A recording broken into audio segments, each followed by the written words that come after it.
Here we have a new 2025 Toyota Camry. This one comes in the XLE trim level in reservoir blue. And then we have black leather and dynamic interior. For the powertrain, we get that standard 2.5 liter naturally aspirated 4-cylinder hybrid engine, made it to an electronic continuously variable transmission. 225 net horsepower combined. To the front end here, we do get our LED headlamps along with our LED daytime running lights. And the lights don't flash like that. That's just how my camera's picking them up. But this is the first time I've seen an XLE in person, and it's really my favorite, especially with this blue, how the lights kind of go with it. It's a really nice look. Now down here to the wheels, these are gonna be 18-inch alloy. Like that design as well. Passive keyless entry on the front doors. And I love this kind of like faux suede Alcantara, whatever this is. That really makes the trim pop, but it feels nice as well. Power door lock controls, rear window lock, power mirror controls, one touch up and down windows on all 4 doors. Get a bottle holder there. And then we have the auto high beams, traction control, brightness for the gauge cluster, trunk release, gas cap release, hood release there. And the pedals, we get the all-weather floor mats here. And here's the power driver's seat with 2-way power lumbar support. And I just love the overall look of the seat as well. But a huge thanks to John Roberts Toyota here in Manchester, Tennessee for allowing me to review this Camry today. I'll leave a link below in the description. But if you're looking to find the best price on one of these closer to home, click that second link down below. It takes just a minute to fill out your information, and I'll make sure the local dealers are fighting to get you the best price on this or whatever new vehicle you might be interested in. But I have the seat up front adjusted for someone of my size, being 6'3" with longer legs, so sitting behind myself, really good space. Knees are just barely brushing the back of the seat, and then you still have a little bit of space there. Seat back pockets are on both sides. Rear AC vents. You get a USB-A and a USB-C charge port back here. And there's a view of the front from back here. And then middle seat folds down. Bottle holders are there.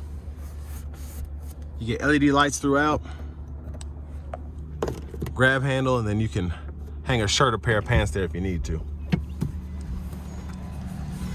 Now, if you ever need to access the child locks, they're here on the side. Either door, lock, unlock there. Fuel cap is there, and this does take regular gas. And there's a look at the back end there, LED tail lamps. Love that look. There's a look underneath the car. And then let's go ahead and pop the trunk. Really good storage space here. I like that we get it on the sides to fit longer objects if we need to. Lift this all-weather mat up. And underneath here, we do have the jack.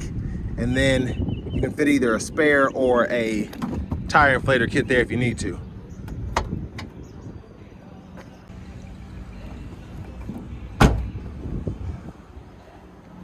But let's go over here, and I'm gonna show you how the seat folds down. You hit that release.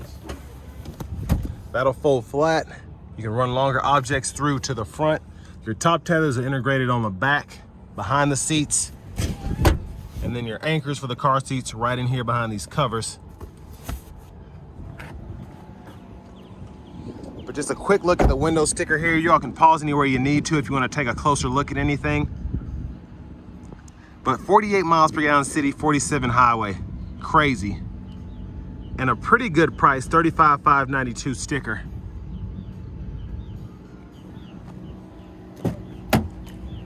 And I love that we get the power front passenger seat as well. Glove compartment here.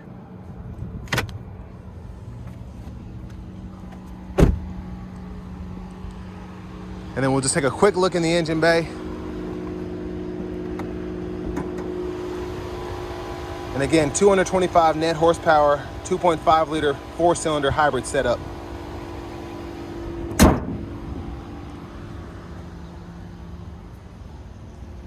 Now before we hop in, we're gonna show off the turn signals.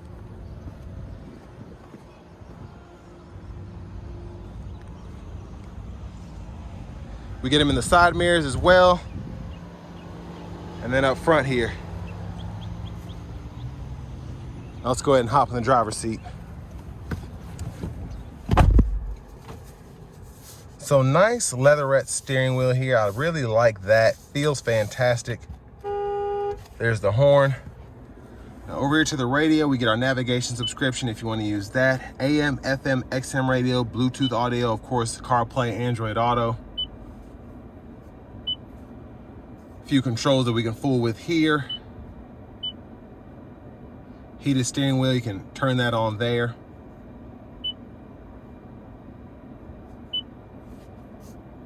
And then your general settings, language and units, keyboard and all that. Now I was gonna say it would be annoying to have the heated steering wheel only in the screen, but we do have a button down here with the dual zone climate control, so we can adjust fan speed, set the steering wheel. You have two settings and the auto mode there, and then fan direction, temperature, 3-stage heated seats for the front. Cut the whole system off here, and then you do have the option to close off the vents to the back if you want more airflow coming to the front. Hazards are there. Backup camera guidelines follow you as you turn the steering wheel. Pretty good picture view. You can adjust the lines there if you want to. And then volume knob here, click that to turn the audio off. Now you get a wireless charging pad here, 2 USB-C ports, a USB-A input. Pretty good storage while you're charging the phone, so you want to just have them here on the side. Bottle holders are here. Now there's a lot going on over here by the shifter. First and foremost, if you want to get it into gear, hit the brake, pull up here, reverse, neutral drive, come over here, and you can get those sports shifts, the simulated shifts if you want to use those. And then you have 3 drive modes, Eco, Normal, Sport, and then you have your EV mode as well. So when the battery's charged up, you're driving around in the parking lot, you can get that going. And you can see when I hit it on the gauge cluster, it tells me the battery's too low to do that. So it's kind of charging by the engine right now. Electronic parking brake, pull up to engage, hit the brake, press down and disengage. Center console cubby space, good size I think for the segment. 12 volt is right there. Garage door transmitter here in the rear view mirror. Lights here. Sunglasses holder. There's a view of the back from up here. And then vanity mirror with the LED light. Now back to the steering wheel itself. Left side stalk, blinkers, high beams. We can set the lights to auto or daytime running lights off. And then we have our intermittent wipers over here. One time off, intermittent low, high. We can adjust that intermittent frequency here. Now to the steering wheel, left side, phone button, that's for the Bluetooth. This back button and these 4 arrows go through your gauge cluster. So you can adjust that as you see fit. Now what I like to do is you can hold depending on what view you're in, and you can go over here and actually change what's shown here. So if you want the tire pressure monitors, the energy monitor, which I like, or the trip meter, you can adjust that. Volume down, up there, voice recognition, and then our track list or radio station presets can be adjusted there. Audio sources can be gone through here. Now with the driving support, we have that. That's how you activate everything when everything is on. So you want the lane keeping system on, adaptive cruise on, adjust your gap for that there, and then you can set the speed, cancel here. So again, once everything's ready, while you're driving, you can hit that, and that's how you get the lane centering adaptive cruise control working for you. Push button start. Finally, here's the key fob.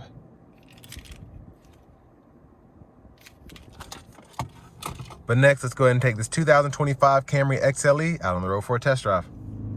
So starting the test drive in this Camry XLE, again, we do get a standard hybrid setup here. So you get a hybrid engine no matter what Camry you get. That's just the standard all the way around.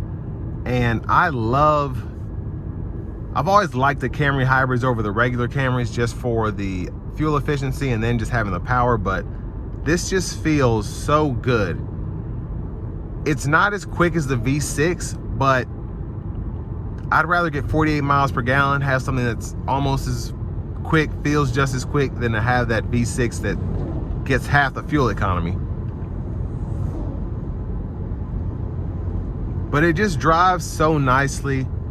For it to be a hybrid, it doesn't feel like there's a bunch of stuff going on at one time. It's just, everything's very seamless. And Toyota's been at it for so long. That's kind of part of the reason that they're doing such a good job.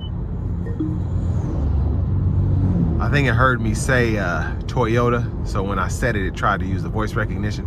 But anyways, it's just a fantastic setup here. But just all of the extras, like having the manual mode. If you want to do that, you can kind of adjust the revs of the CVT there. And I love having the eCVT because you get that low end grunt, just getting from the power from the electric motor and all that. It's fantastic.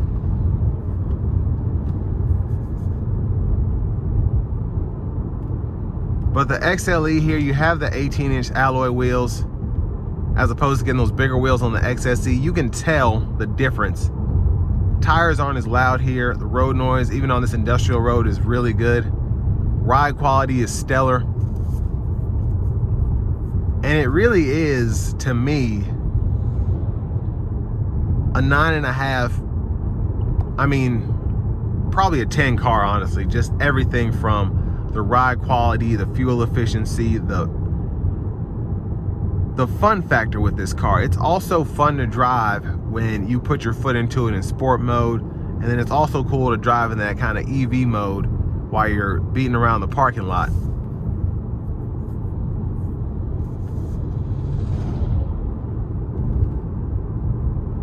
Now, what I wish Toyota would have done is throw some paddle shifters on here, because that would be that'd be fantastic, but it is what it is.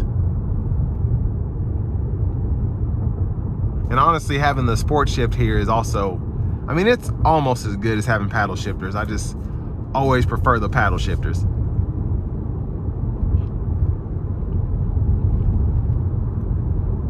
But again, it's just so quiet in here. It's a very relaxing ride so far.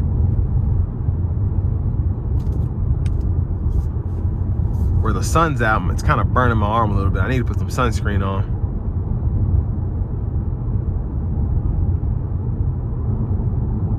But I mean,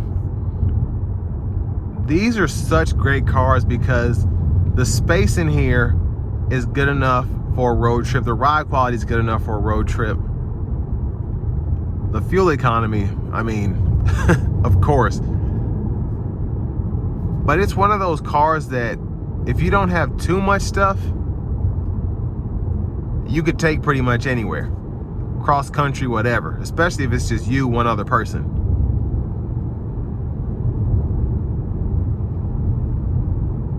But the cargo space is phenomenal for what this is. It's a 4-door sedan, and you still have fantastic cargo space behind the back seat. And then just having the blind spot monitors, the adaptive cruise, the lane centering. For this price point, I don't even want to say if, this is a car that I would buy. It really is. There's just nothing that you can complain about. Everything on this is great.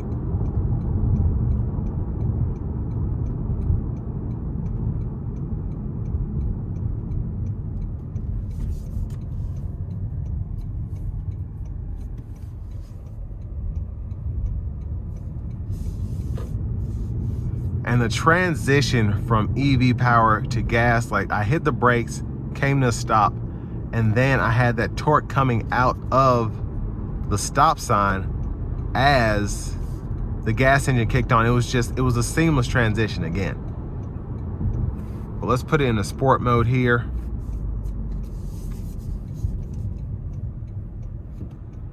Here we go.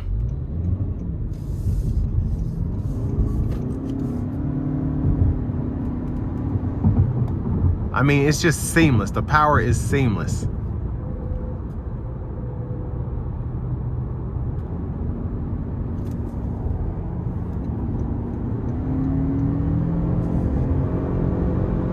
I mean, it's quick. It's so quick. Unbelievable.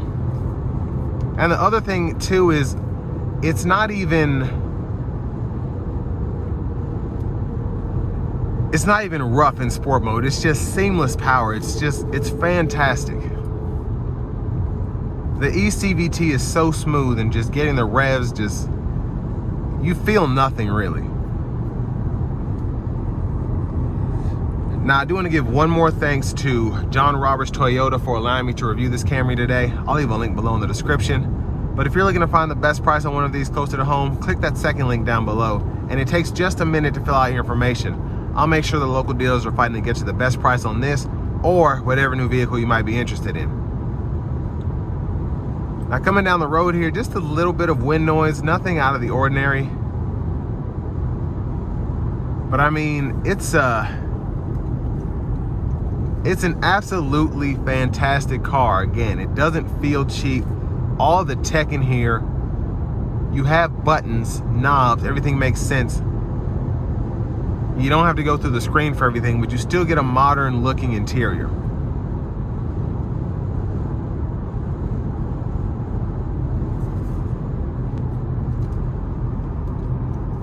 And then just having the lane tracing assist, the adaptive cruise, all of that is so great for those longer road trips.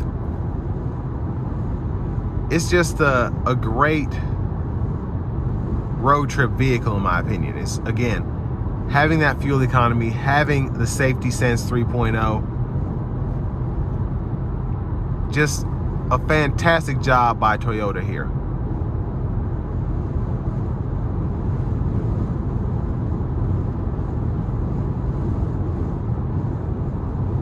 I mean, you can hear how quiet it is. Again, the wind is, where the car's so quiet, I can hear the wind a bit more than I could in probably a typical vehicle. But I mean, my goodness, you put the radio up just a little bit,